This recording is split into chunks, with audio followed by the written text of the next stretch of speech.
Thank you, Michonne. And can everyone hear me okay? Yeah. Okay. So, well, looks like the false advertising is gone with San Diego. And everyone is choosing to be here. So we have to make sure it's worth it. So today I'm excited to talk to you about humanizing technology. And I don't mean it in the creepy AI doll Megan kind of way. What I'm talking about is how does HR show up in the business strategy and in the daily operating model. And I'll try to leave plenty of time for questions just based on the trend yesterday. So we'll make it interactive. A little bit about me. So right early on, I did my undergrad in engineering and then decided to switch careers, moved into HR. It has been a lot of fun. And I've built my career on the HR business partner track, different industries, different groups. So that has been a fun journey.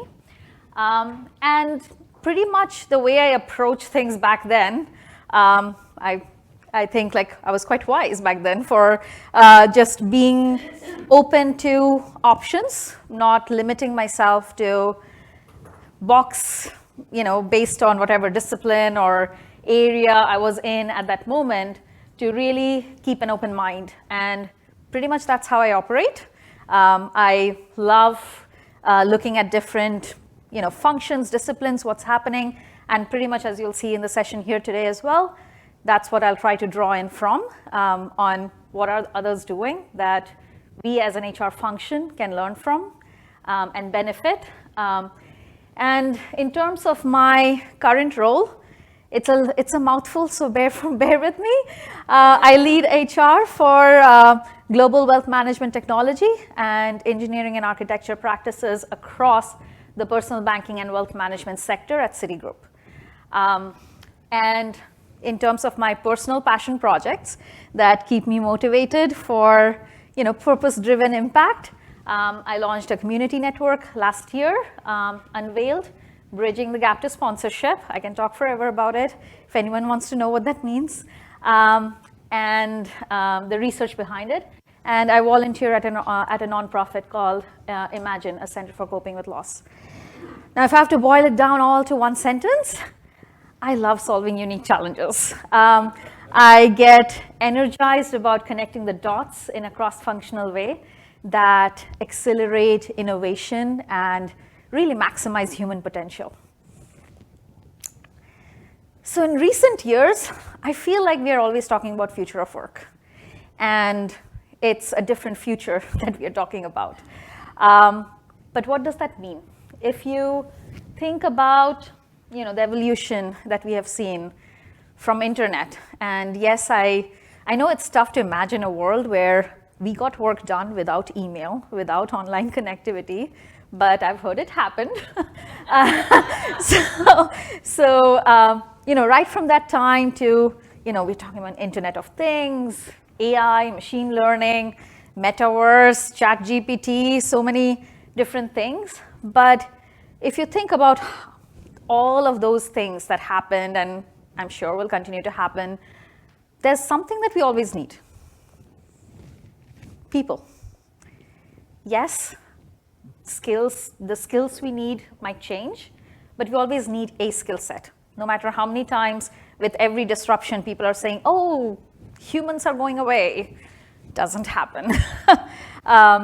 So if you think about that, then you think about really what that means in terms of how HR shows up. It's about, as long as organizations have people, HR will have a sphere of influence, and we are going to be in a key position to create competitive business advantage, right? Now, if we think about, what does this all mean, right? Like from we can change the dialogue, but what does that mean? We can learn from technology. If you think of how technology has continued to innovate and change the dialogue, really, These things, it might now feel so integrated into the fabric of our lives that we struggle to imagine a time where we functioned without them.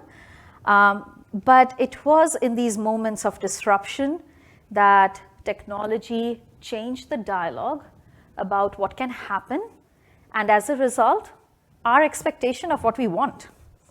So it became an expectation of this is how we want to lead our lives.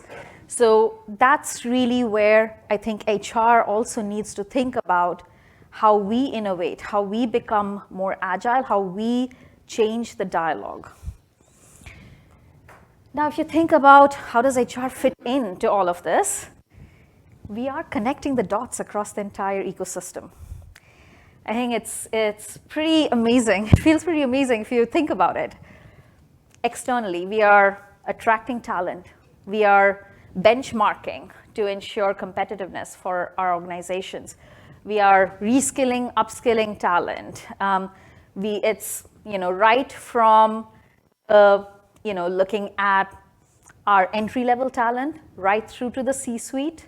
We are working across the organization to energize the organization, to elevate the business. So we do have quite a lot of power, don't we?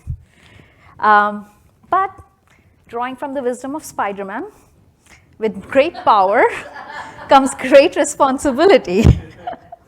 So, when we are connecting the dots, so it is on us to take that responsibility to connect the dots. And it doesn't mean just in the context of the businesses that we are partnering with or the industries that we are operating in. It's within our own function as well. And we had some discussions along these lines even yesterday, is how are we connecting with each other so that we are bringing a holistic HR ecosystem view into the dialogue, into the conversation, so that, again, we can truly accelerate innovation and maximize human potential. So let's take a look at what happens when we don't focus on the why, when we lose sight of the why. And this is where we are going to talk about some other disciplines, because I don't believe that we have to make all the mistakes ourselves. I think we can learn from other functions where we can and skip that step. So greenwashing is a well-known issue that has been identified and now discussed across sustainability strategies and efforts. And like the data points that you have here, it really shows what happens when you're not focused, you lose sight of the why and the desired outcomes that we are looking at. We lose sight of, why did we start all of this to begin with?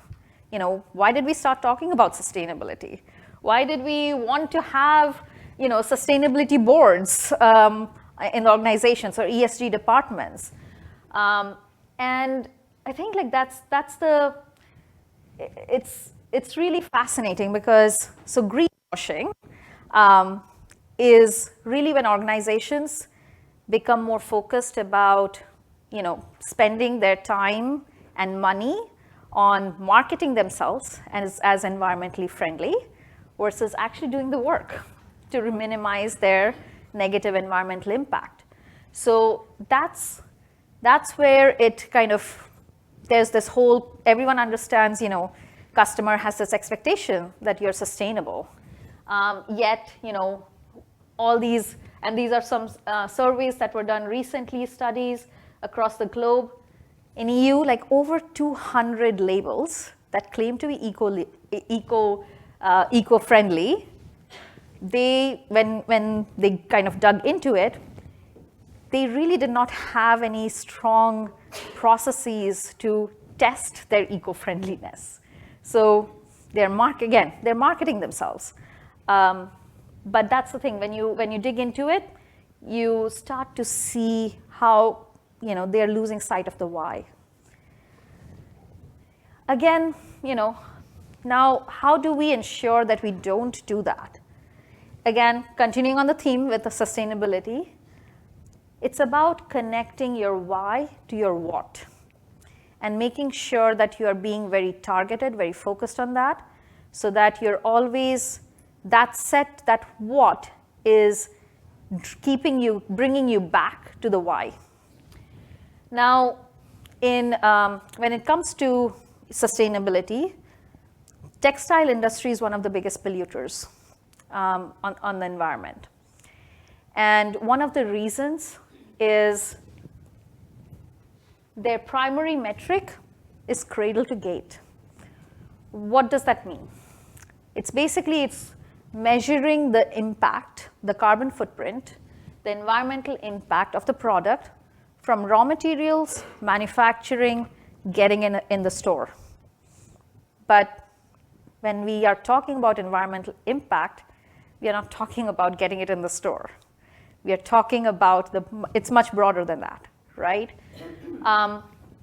This is where there is another metric, which is now getting into the, getting some traction, some attention around it. But this is where it can potentially help to make sure that we're connecting to the why, cradle to grave, which is the entire ecosystem view of the whole product life cycle. So you're talking about right from the raw materials to its disposal.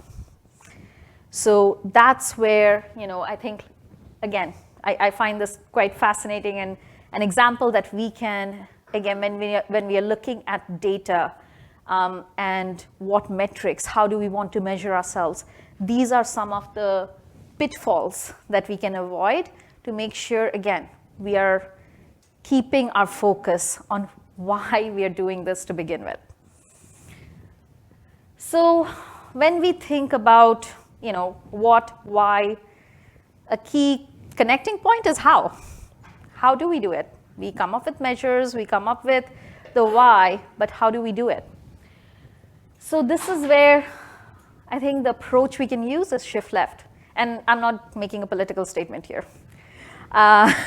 It's about learning from another function, technology, DevOps to be specific, where they advocate for a shift left approach in testing, which essentially means that you're really trying to move the testing process, which a lot of organizations, it's predominantly done towards the end, right? Like you have created the product, like all the coding and everything is done, and then in UAT, that's like the UAT testing that you go into, then you find the bugs, try to fix, and do that. But they advocate for, DevOps recommends the shift left approach, where you're moving that to the beginning of the cycle of developing the software. So what that does is a few things, really.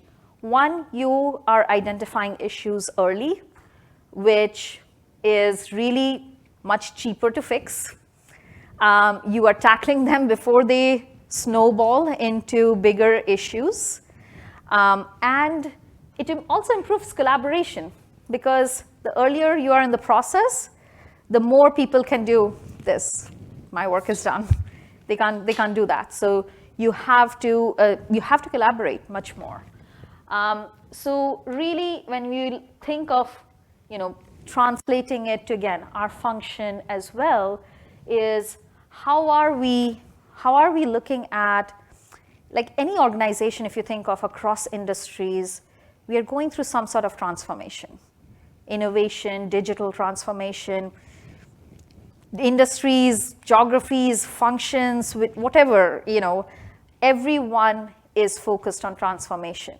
But what does that mean? Especially when it comes to transformation or digital transformation, it's not really about technology. It's always about people and processes. And the reason I emphasize both people and processes is because just people will not make it happen, because it's tough to change behaviors. There's a study that a person has to make an active, conscious effort about 40 times on a particular activity before it starts becoming habit.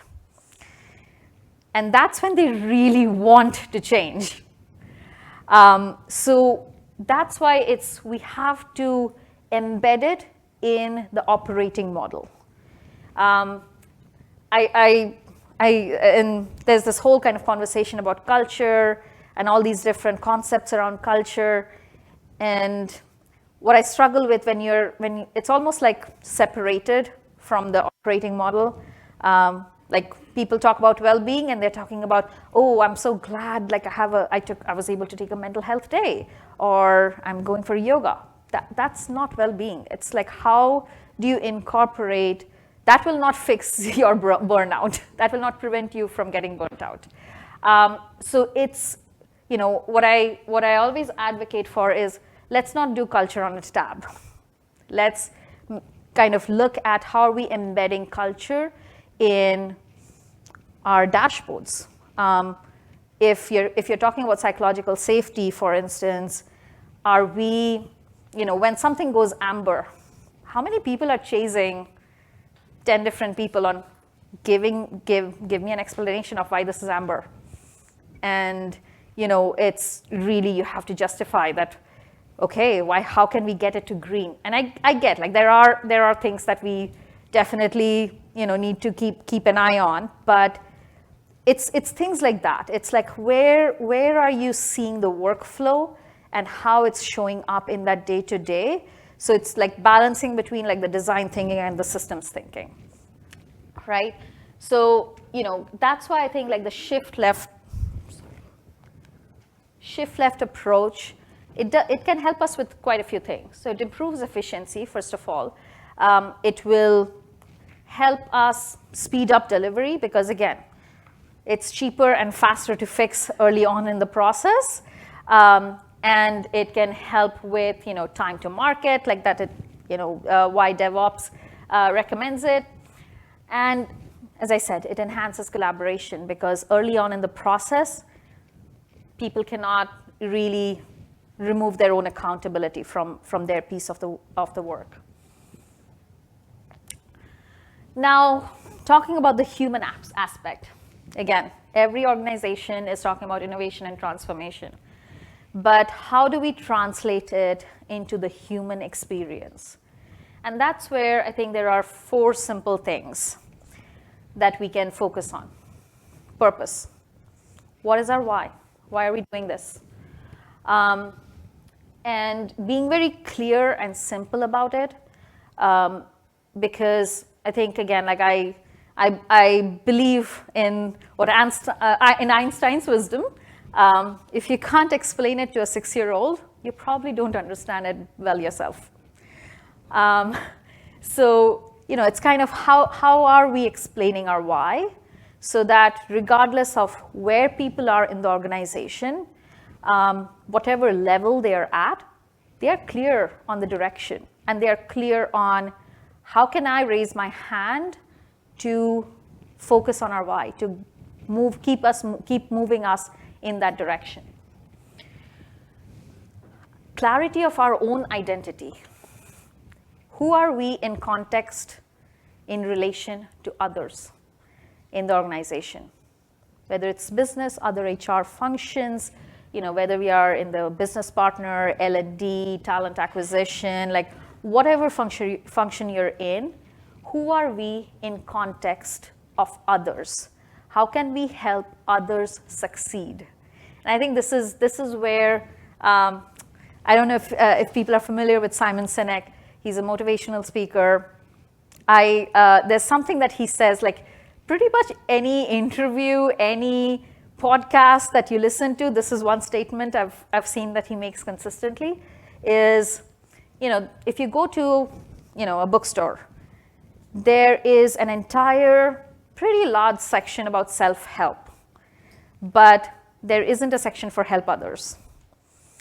And I think like that's one of the challenges, because when you don't have something that's part of our vocabulary, part of our thinking, it's an indication that it's not part of expected behaviors.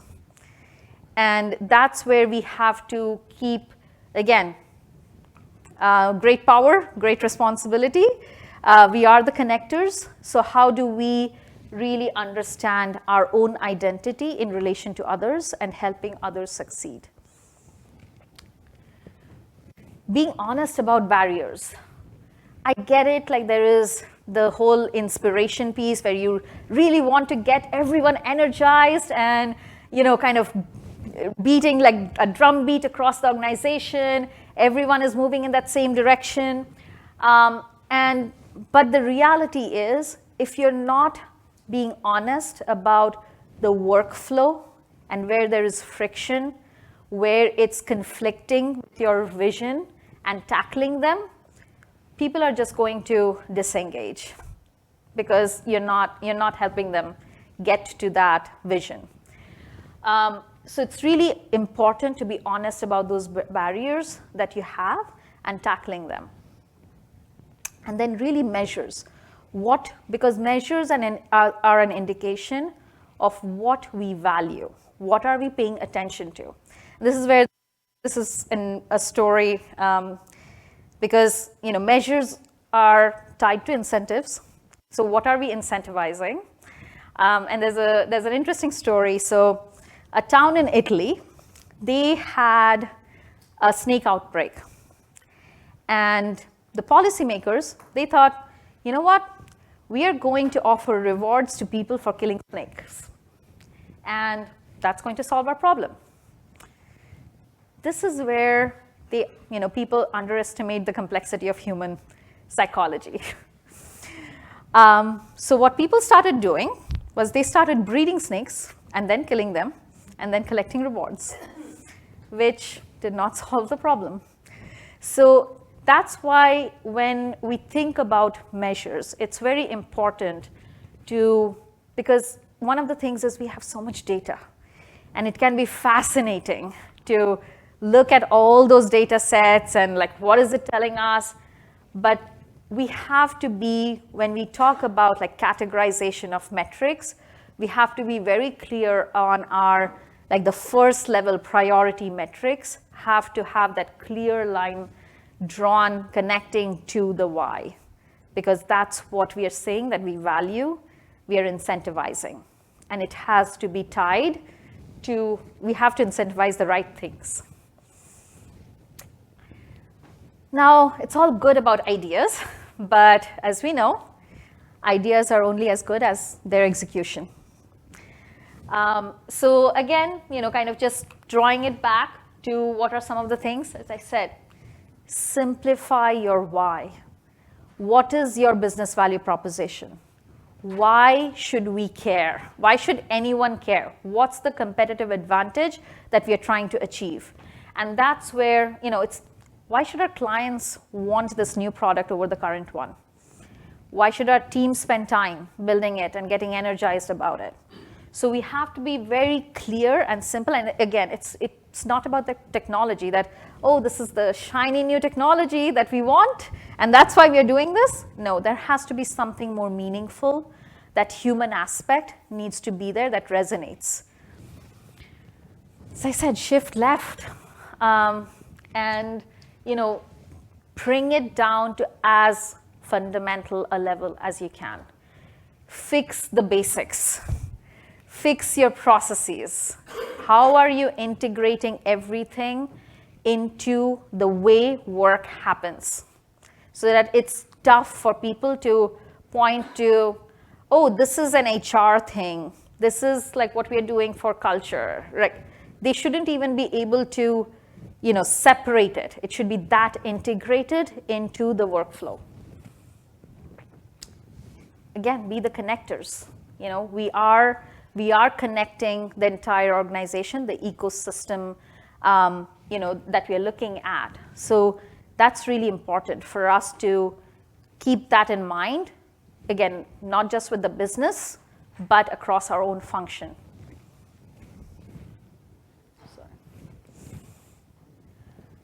And then really metrics, right? So as I said, what are we measuring? Why does it matter? We have to be very clear on that. And again, I think yesterday Aaron was talking about like shiny object syndrome. That's where we also have to be careful about, we are not falling into, oh, we have all this data and now we have a way to process the data. So let's look at 100 different dashboards. So that's something that we have to, again, be very careful of. Now, one of the things that I really feel is, I mean, even in much simpler times, relationships were complicated. And now with so much connectivity, if you think about it, we have data available to us at unprecedented levels. Computing power is advancing rapidly. We are connected like never before. Relationships are getting more complex. So we have to take that into consideration when we are really looking at our own function and how we are looking at transformation. And I really believe that for the longest time, HR has been viewed as crisis managers. We step in, we fix issues, but it's, again, going like the data that we look at, how we are going about it, that can be the difference between proactive and reactive, between performative and substantive. And I really feel that with everything that's available to us, the journey that every function is going through, HR is at an inflection point where we can position ourselves and we can really claim our space to include being the value creators for the organization. And with that, thank you. I'll open it up for questions.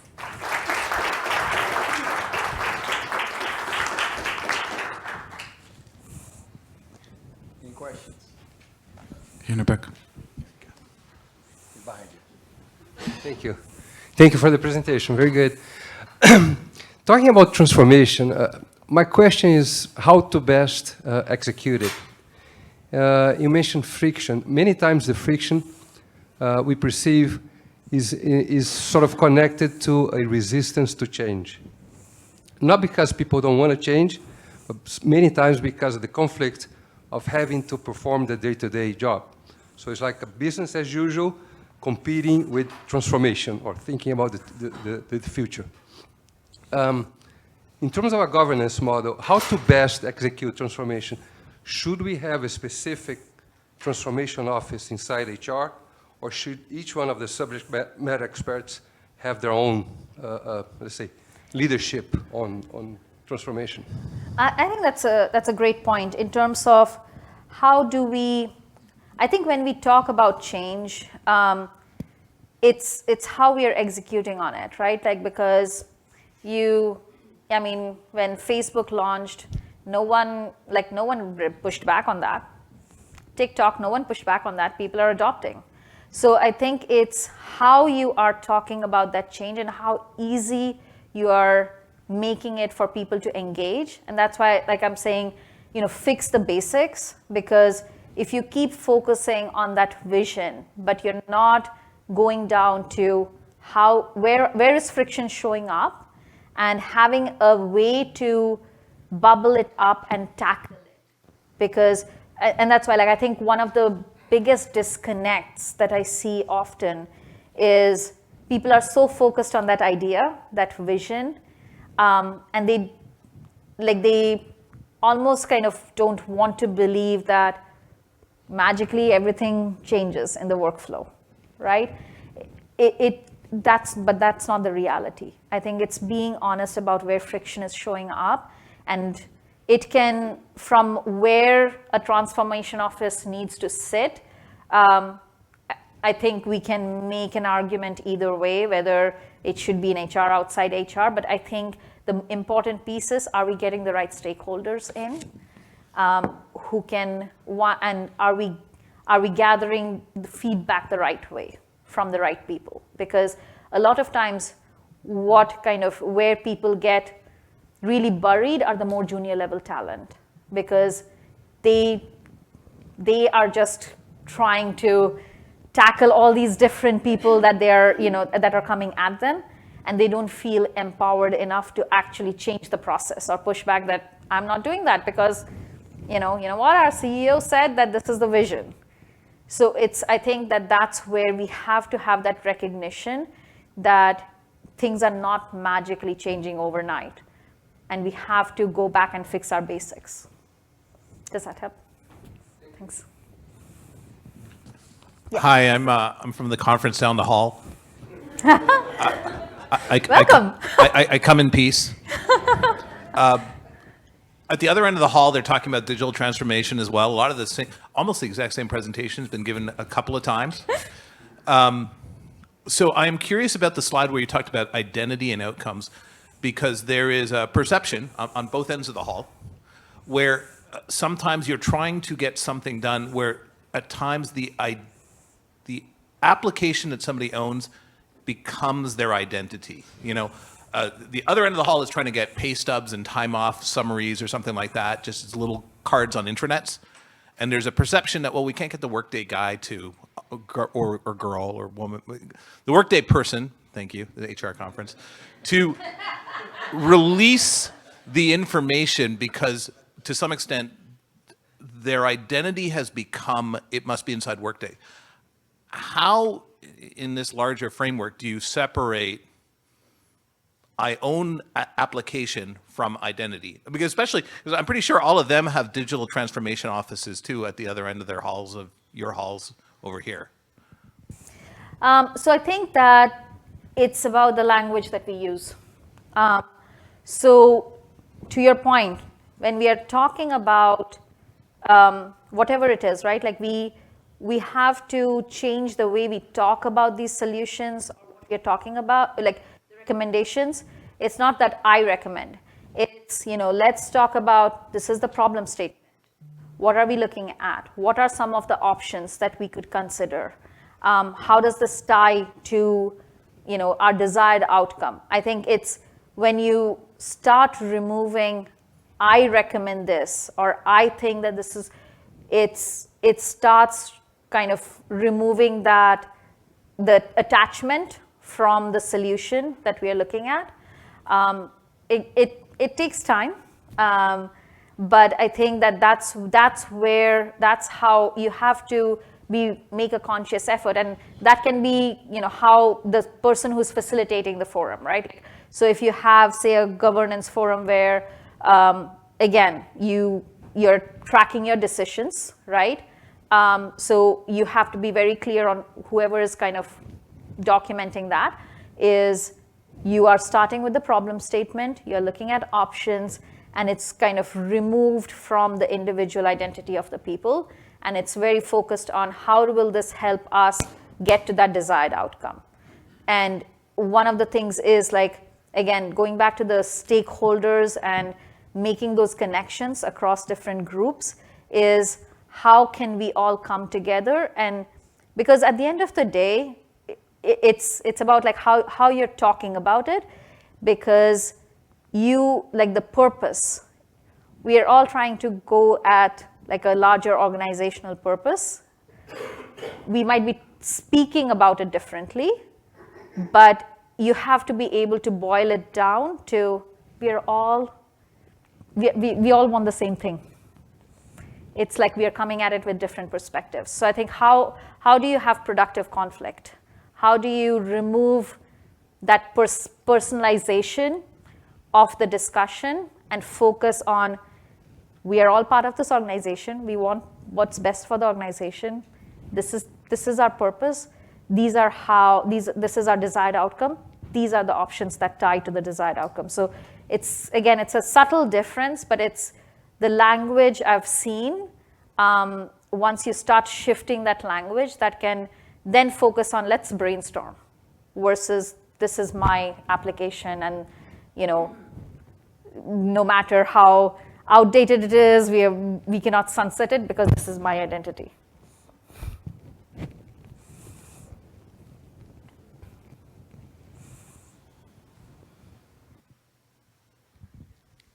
Hi.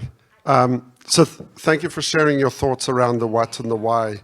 I'd be curious at Citigroup, how do you go about prioritizing those what and the why? Because many organizations have competing priorities some at the enterprise level, some at your specific business unit level. And of course, there's macro factors happening all the time. So how do you go about thinking about prioritizing all those things? Because very often the list of things you want to do, you can't do them all. And how often do you revisit those priorities and course correct potentially? So I think like that, I mean, that's a great point, because you do have to be very clear on your priorities. So one of the things, again, going back to language and how do you embed it, one of the things that we have started doing at Citi is every meeting or every project summary, everything, we have to say, why this, why now, why us? And if you have to put that into everything, it will like force you, why are we doing this? Why do we need to do this now? And why is this set of people involved, right? So that has like organically started to make people think that, do we need this meeting? Do we need 100 people in this meeting? Or can we do it with, the 2 pizza rule? Like you cannot have, if your meeting attendees exceed, the number of people who you can feed with 2 pizzas, you need to rethink your attendee list.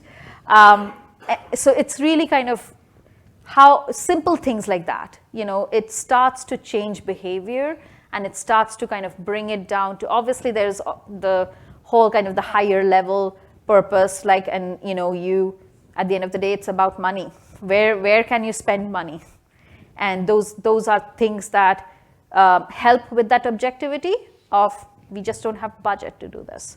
But then beyond that, it's about those like some simple things that help force people to almost justify why we need to do this. Let's give Sahana another round of applause.